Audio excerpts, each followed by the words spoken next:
Good afternoon, everyone. It is my pleasure to introduce our keynote speaker today, Richard Brookhiser. Mr. Brookhiser may be best known for his work at National Review, where he is a senior fellow at the National Review Institute and a senior editor of National Review. His tenure there is indeed quite long, as he published his first piece when he was at the age of 15. In addition to his regular columns and articles for National Review, he is a regular contributor to leading magazines, newspapers, and news outlets across the nation. His journalism spans several decades, covering presidential caucuses and conventions, literature and music, and great events of the 20th and 21st century. Along the way, he met famous political figures, including Ronald Reagan and Fidel Castro. After writing about modern politicians, he turned to past political figures and became an historian of the founding period. His work investigates how the legacy of the founders permeates everything we do, making them, in many ways, our contemporaries.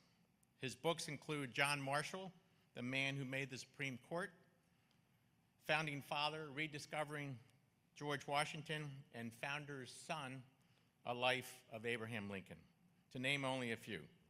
PBS aired the films Rediscovering George Washington and Rediscovering Alexander Hamilton, which he wrote and hosted. On behalf of all at Founding Forward, I am proud to welcome Richard Brookhiser.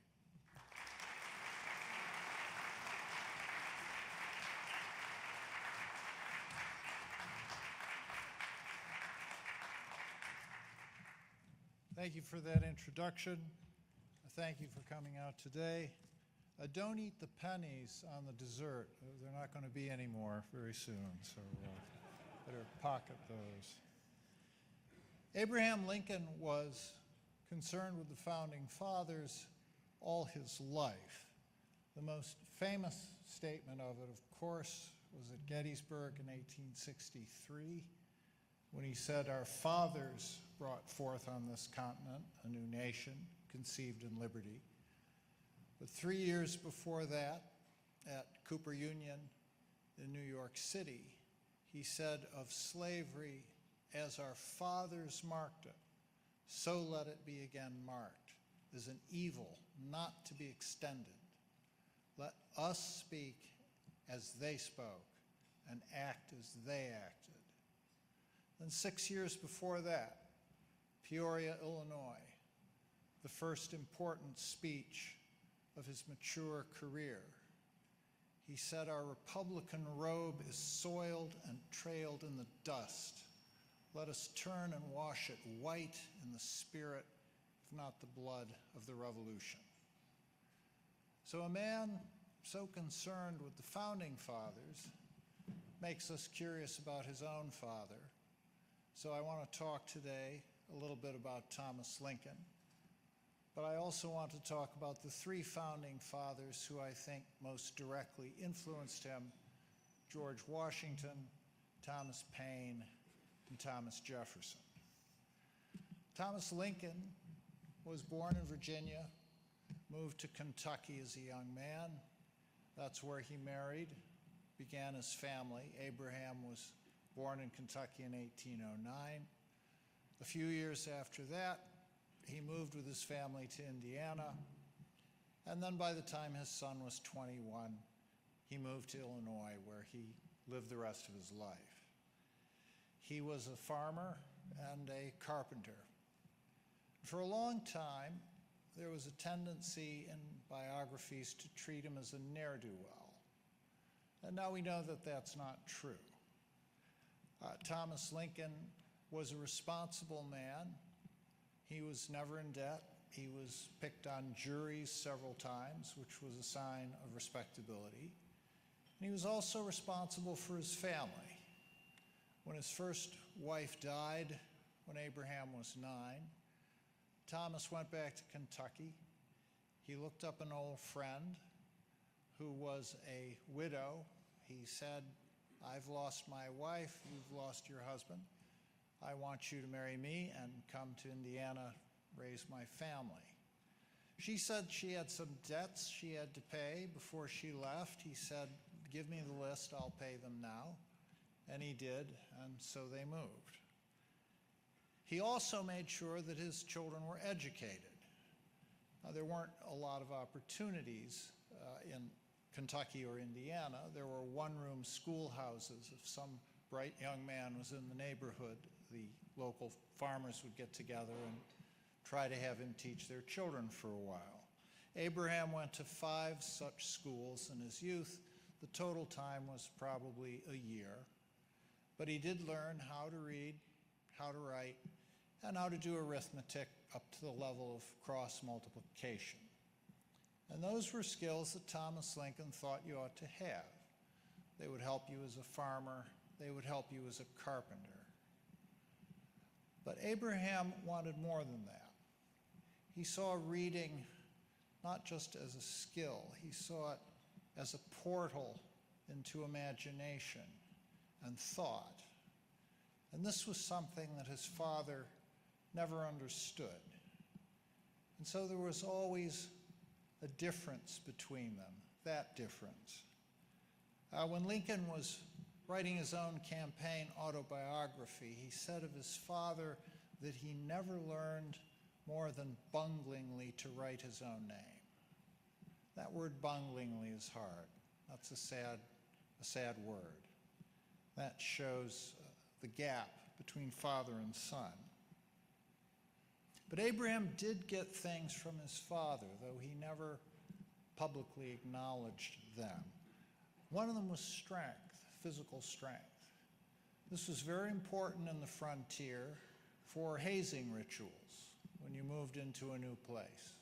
If you were a young man, you had to go around with the local tough guy, see how well you boxed, how well you wrestled. Thomas Lincoln and Abraham Lincoln were built very differently. Thomas was 5'10", stocky. We all know that Abraham was tall and lanky, but they were both strong, and they both won these hazing challenges early in their lives. So that was one important legacy. Another was temperance. Americans in the early republic and in colonial times were a nation of alcoholics. The accounts of drinking are just astonishing.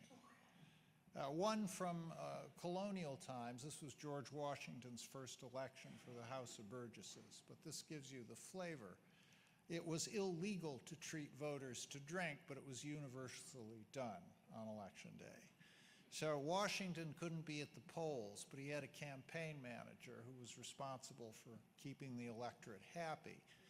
And we have the list of what he supplied, and it adds up to 192 gallons of rum and punch and beer and everything else. There were 160 voters. Washington won. His only complaint to his campaign manager was that he hadn't spent enough. So, but in this world, Thomas Lincoln and Abraham Lincoln did not drink. And that would be important to someone who would go on to be a lawyer, a public speaker, an advocate. The third thing Abraham got from his father was storytelling. 2 cousins of his, the Hanks brothers, who lived with the Lincoln family, one of them said that Thomas Lincoln was as good a storyteller as Abraham. The other one said he was better. So stories were how you kept the shadows at bay at night, how you filled a lonely cabin with something to laugh about, something to entertain you. And this was a skill that Abraham got from his father. He named one of his sons, Thomas, also named a horse, Old Tom.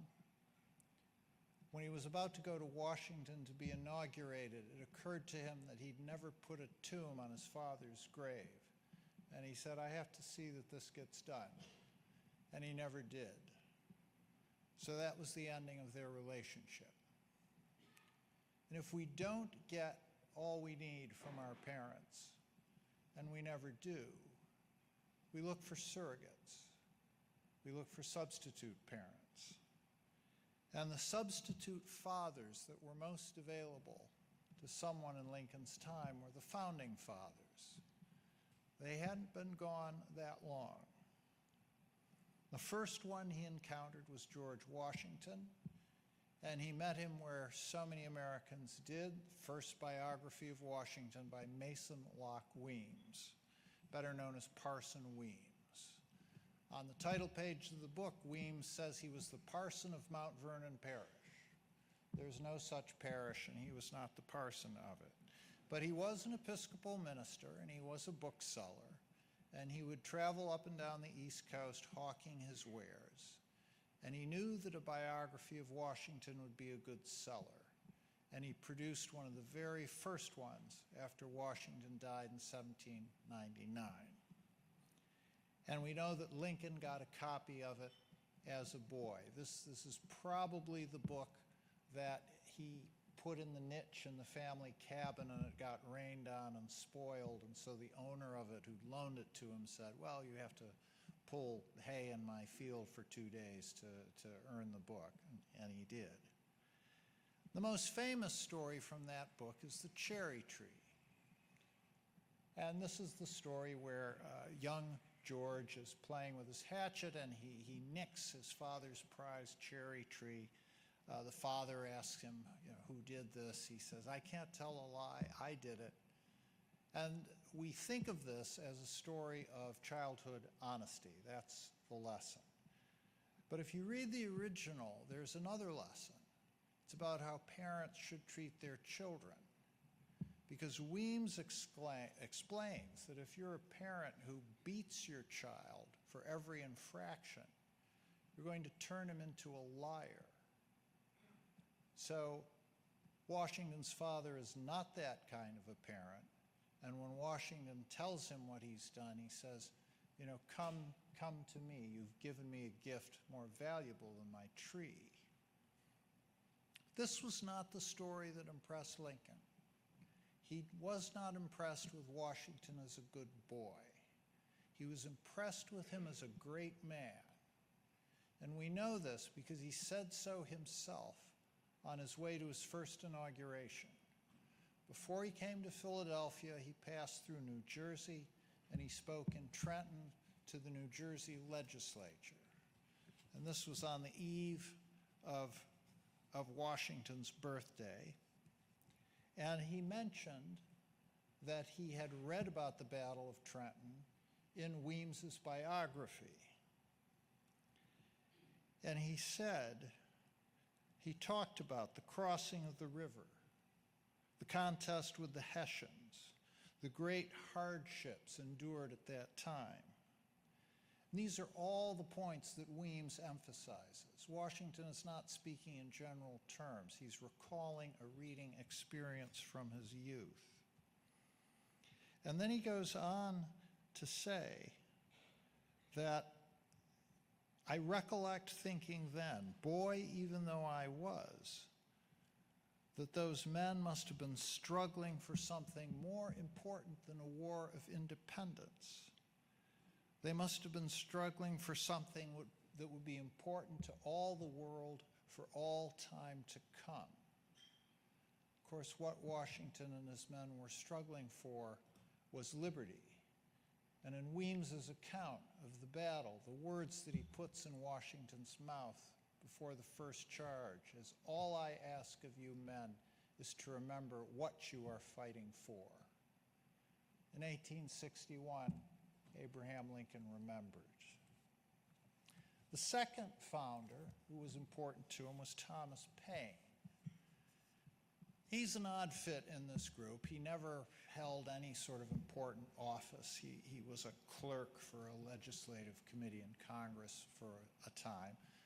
He never bore arms. He was an English immigrant. But he was a journalist and a writer about the patriot cause. He wrote the best lead paragraph that's ever been written in American journalism or ever will be. That's the beginning of the American crisis. It begins, these are the times that try men's souls. He destroyed his reputation, however, after the war by publishing a book called The Age of Reason. which was a ferocious attack on revealed religion. Theodore Roosevelt would call Paine a filthy little atheist. Paine would have denied that. He always said, "I believe in one God and no more." But he scorned all revealed religions. He has harsh words for Islam, more for Judaism, but most of them for Christianity, the religion he knew best and in which he had been raised. And Paine's technique in this book is to use humor to say serious things. And the humor he uses is simplification. When he discusses the virgin birth, he says if a girl today said she were made pregnant by a ghost and an angel told her so, would she be believed? Now, the virgin birth has been written about and discussed by theologians for centuries. But Paine cuts through all that. He makes it a present-day situation. He tries to raise a laugh. And when Abraham Lincoln was a young man, he thought this was great stuff. This was part of his rebellion against his parents. After he leaves the house, they were pious Calvinistic Baptists. Lincoln decides he's too old for all that. Look at the Bible, it's full of inconsistencies. He would entertain law clerks by pointing them out. He even wrote a pamphlet, like Thomas Paine, making the sorts of arguments that Paine made, saying that Jesus was an ordinary illegitimate child, and on and on. He was showing this off to his young friends at a store owned by a man named Samuel Hill in Indiana. Hill asked to see it, and he put it in the stove. He was doing Lincoln a favor, because young Lincoln was already thinking about politics, and Mr. Hill knew you're not going to go far in politics in Indiana by saying that Jesus Christ was an ordinary illegitimate child. So he saved Abraham Lincoln a lot of research by burning that document. Now, Lincoln would change these religious views. He's the president who gives the second inaugural, which is the most religious speech ever given by an American president. It's a sermon. But the one thing he kept from Paine was that technique, using humor to make serious points and using simplification to make the joke. He would say again and again, when responding to the Democratic Party charge that the only reason Republicans were against slavery was that they wanted to sleep with black women, marry them, sleep with them. And Lincoln would always say, just because I don't want a black woman for a slave doesn't mean I want her for a wife. I can just leave her alone. And he's raising a laugh, but he's also raising a thought. Because if you leave the black woman alone, you're leaving her free. You're not leaving her in bondage, and she can live and work and marry as she pleases. And that's a technique he learned from Paine. The third founding father that influenced him was Thomas Jefferson. Lincoln's young law partner, William Herndon, third law partner, biographer, almost wrote the greatest biography in American history. He couldn't quite pull it off as an old man. He needed the help of a younger amanuensis, but he did wonderful research. And Herndon, who knew that Lincoln was something special and deserved his study, he said that Lincoln hated Jefferson as a man and as a politician. What he was talking about was the old Jefferson, because as Jefferson aged, there were retreats and there were intellectual defeats and disappointments for his admirers. But then Herndon went on and said the highest praise he ever heard Lincoln give anyone was praise that he gave to Jefferson. That was to the young Jefferson, to the 33-year-old Virginian who wrote the Declaration of Independence. And 1859, Lincoln was invited to Boston, a meeting of Republicans there to celebrate Jefferson's birthday in April.